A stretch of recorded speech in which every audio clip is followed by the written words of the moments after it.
What's going on, everybody? So here we are in the wonderful world of wonder calibration disc. To the left, we have the LG C10. To the right, we have the Samsung KS8000 from 2016 as requested, comparing it to see how it stacks up against a brand new television. Now, one of the things that's going to be immediately noticeable is the color difference and the luminosity difference. This KS8000 is not only punching and popping the C10 to the floor, but it's also doing so with a great amount of clarity. I love the look of the KS8000, and it becomes abundantly clear that there's just something extra happening here when I pause on scenes like this.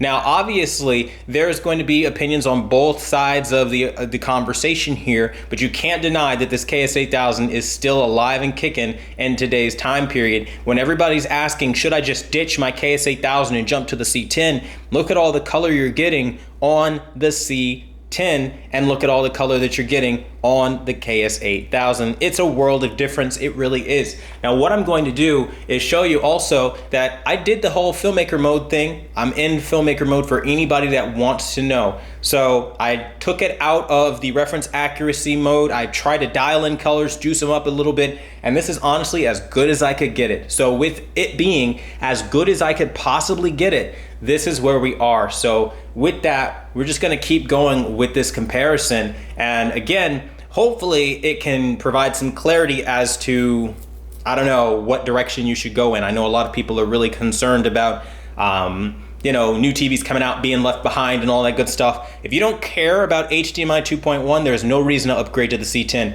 especially because the C10 has those VRR issues, as I'm sure you guys know about. And again, I called it, I've been calling it, I've been saying it. Don't buy a first generation HDMI 2.1 device. Wait until after the purchase of your PlayStation 5. Wait until new TVs come out in 2021. That's the better time when you have more options to pick from. I mean, because if you look at stuff like this, it's going to be abundantly clear.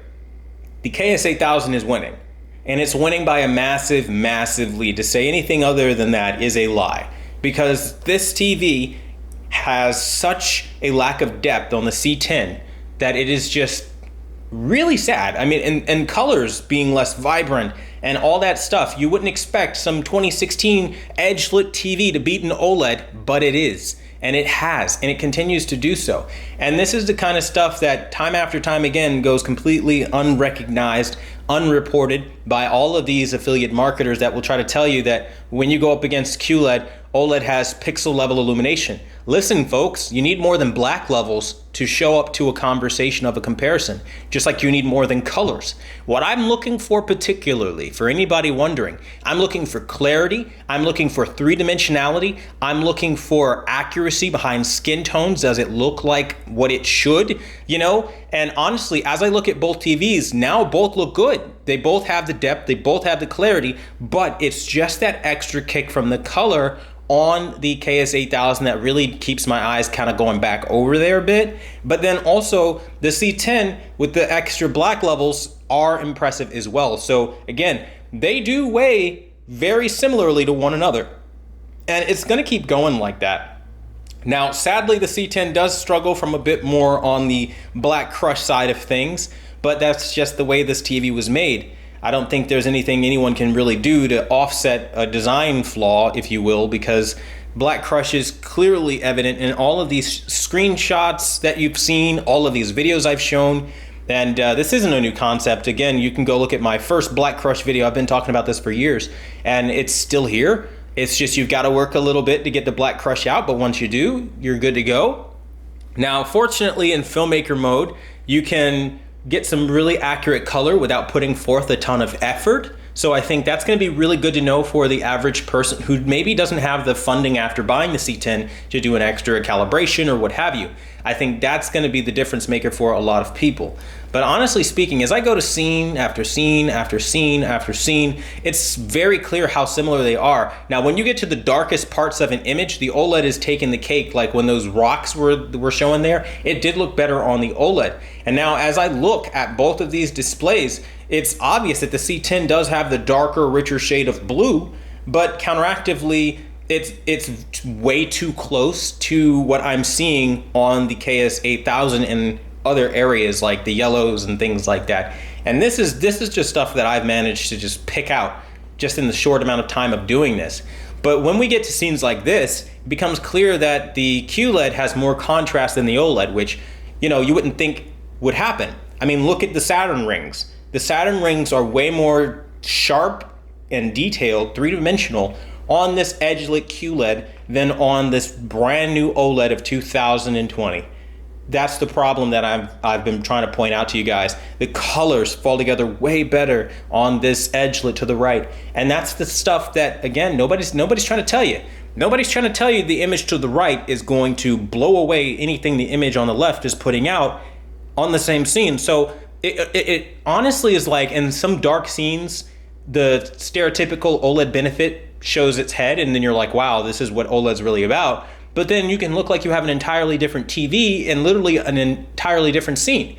OLED changes way too much based on the scene that you're in, and that's the problem. The lack of, I guess, consistency on the C10 is what really makes this such a hard pass for me personally. Now, I bought this TV for review. I've got a lot of requests to do these reviews, and honestly, that's the only reason I have this thing. But personally, I already, even as a reviewer, just reviewing this for fans, have like immediate buyer's remorse for this thing. I mean, look at the difference in brightness that you get with the ABL kicking in. It's very apparent. There is an ABL issue, right? It's aggressive. You're missing some key highlights there. Now, this is normal on OLED, I suppose, but I just feel like the C10 kind of is a little bit more aggressive, you know, than it should be. The black crush is a little bit more noticeable, a little bit more prevalent.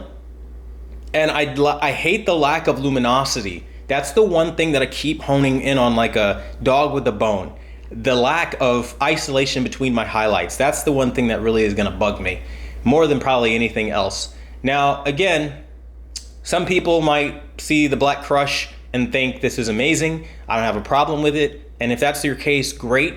But honestly, when you look at the color differences, the luminosity differences, the black level differences, I mean, it's really hard to justify the C10 because even though it does have deeper black levels for sure, it is a double-edged sword and it hurts the TV more than helps it in a lot of scenes.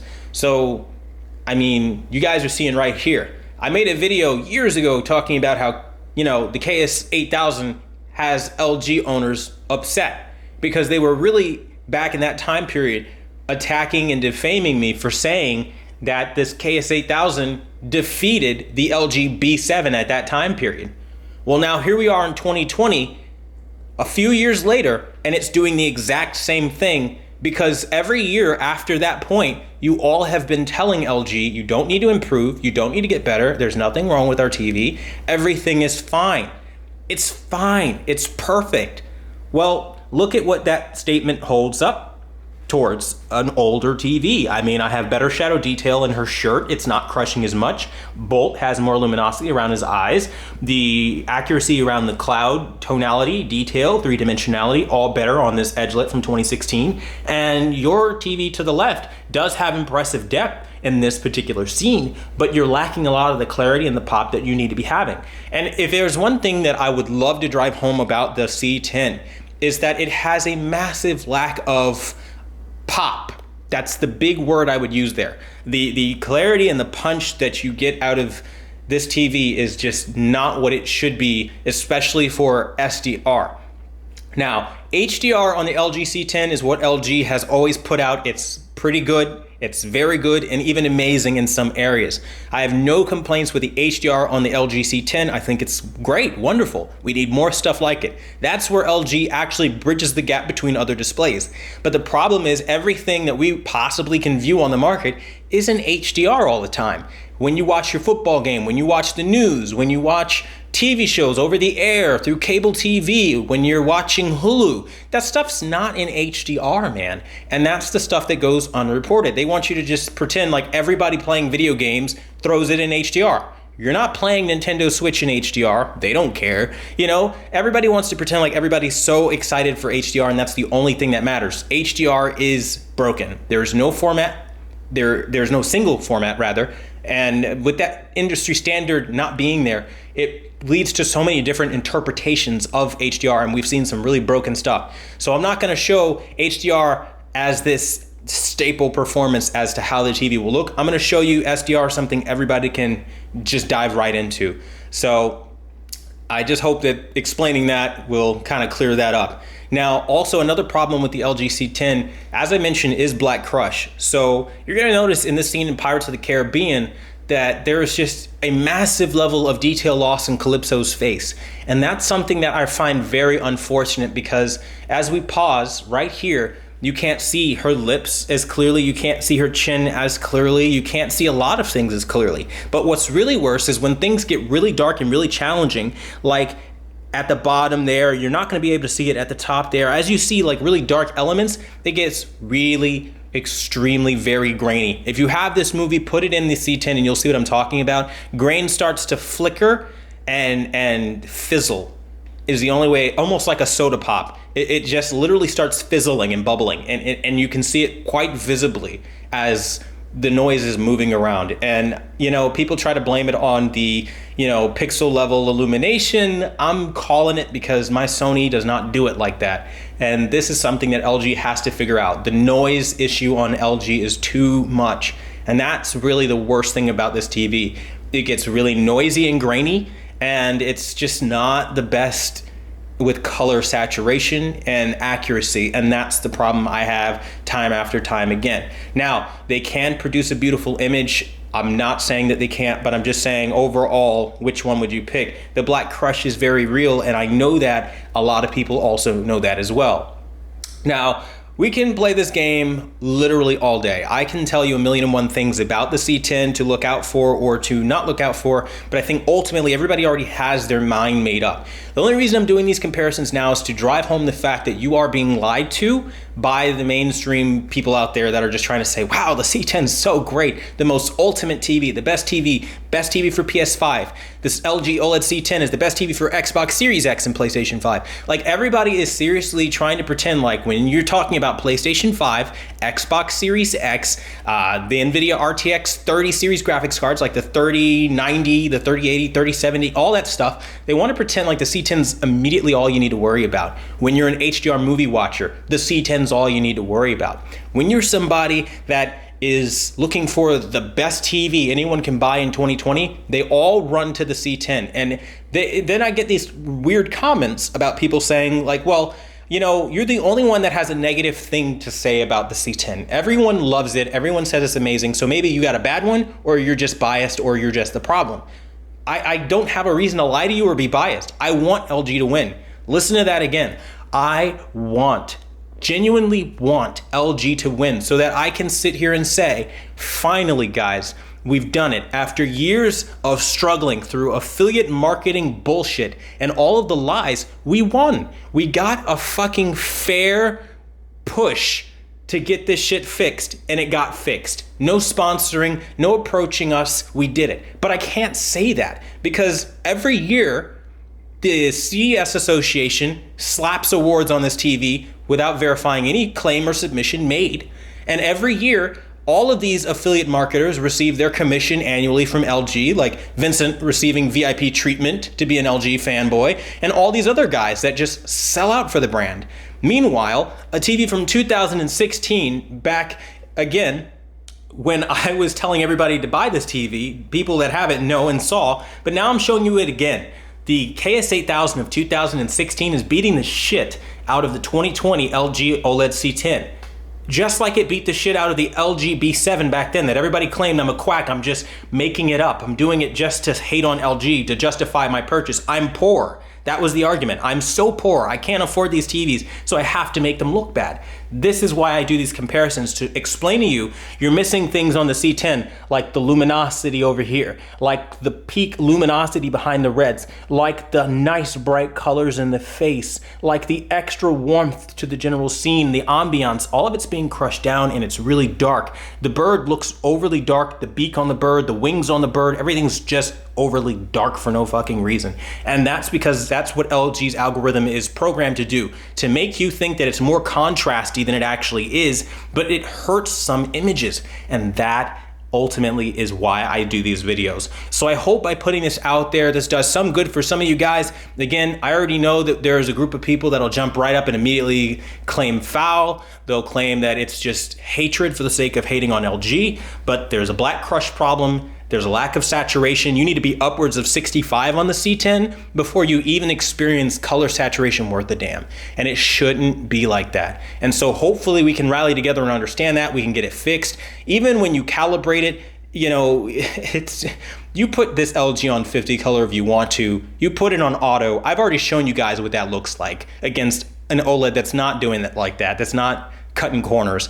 And, you know, when you do it the right way and you really optimize these TVs and take advantage of the picture processing at their disposal, and you try everything you can to pull every ounce of picture quality out, like I did right here. Because by the way, for anybody wondering right now, this is not the reference accurate calibration right now. This is not reference accurate. I had to deviate from it because it looked so very poorly. And to show you that, I'm going to go over to the ISF mode, ISF dark or bright, whichever. I didn't really do much with that, or at least put it back in default. You can kind of see what that ends up looking like. Overly dark, overly dim. You get a little bit more color boost there, so I probably did something with that one. But honestly speaking, like that's not what you need. That's not impressive. We can go into that mode and we can start playing around within the confines of that mode, right? Let's say 60 on the OLED light, which most of you say to do. Let's say that's too dim. I pump it all the way up to 80, 90, 100. It's still gonna be overly dim. Contrast is at 85. I really don't recommend you move it from that. I think that's a definite good value. Color is at 50, but look at how much color I have to add before it starts looking close to the KS8000. Get my point?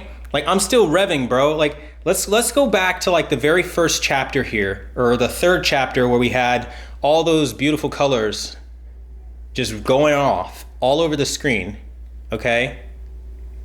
And look at how much effort I have to put in. It still looks dead though. I'm at 75 color, right?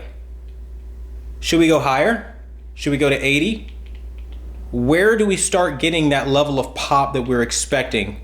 When does the grass start looking as beautiful as it does? I can go up to damn near 100, and now at 100. And now as we let this scene play out, look at the colors. I'm at 100 color. 100. Look at the difference. That shouldn't fucking exist. There's a clear problem with LG OLED and their saturation system. That's just, you know what I'm saying? So again, I hope by putting this information out there and showing you in real time that this hits home for some of you guys and we get this shit fixed so the market stays competitive. But that being said, I want to thank you guys oh so much for watching the #1 brand in honesty and keeping it locked. You guys are awesome. And until the next video, I'll see you guys later.